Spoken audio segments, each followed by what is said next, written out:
Crux faith and culture correspondent Claire Giangrave is back in Rome after traveling with the Pope throughout his journey, and she now joins us.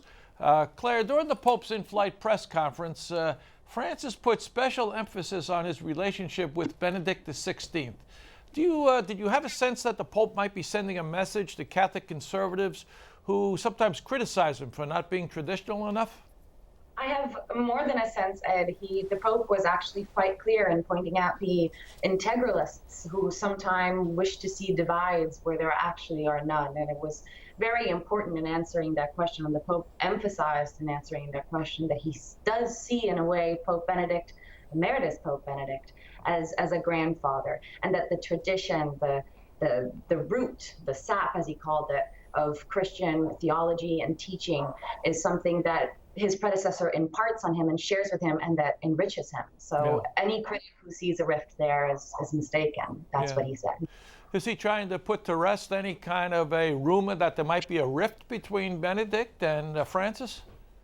That's been a debate since Benedict resigned quite unexpectedly. So obviously the Pope was trying to answer to the voices that always surround the Vatican, saying that there is indeed a division between the two pontiffs, and making it clear that there's actually a relationship of friendship. How would you rate this trip? Was it a success? What was the Pope trying to do in Romania, and do you think he achieved it?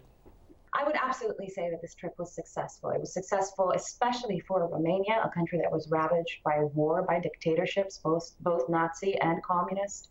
It was very important to send a message from the Pope of ecumenism, because we're talking about a small country that has a lot of religious diversity in it, an Orthodox majority country with Catholics and Protestants who also are trying to live in the public sphere. And so I could tell, not only from the cheering crowds and just the large numbers who showed up under the rain to listen to the Pope, but just by the enthusiasm that was not just from the hierarchs, but also just from the people on the ground, that they were happy to have a Pope there and that his message really meant something for them. Yeah, some news reports made a big deal out of the fact that at the Orthodox Cathedral, not everybody in the church was praying along with the Pope. Did you have any sense of that? Well, it's true that some of us journalists following the Pope noticed that some of the Orthodox leaders were not praying the Our Father. But at the same time, when we asked this question during the papal flight, the Pope said that what was really important is that the people in the church were praying all together, and that was true, and I was a witness to that. And also that when the Pope admitted that when they're alone, when they're far away from the eyes that are criticizing them and want to see more, doctrinal approaches, that they do all pray together, and that, it's just different. Claire, thanks so much. I hope you get some rest after your trip with the Holy Father. We'll talk to you again soon. Thank you so much.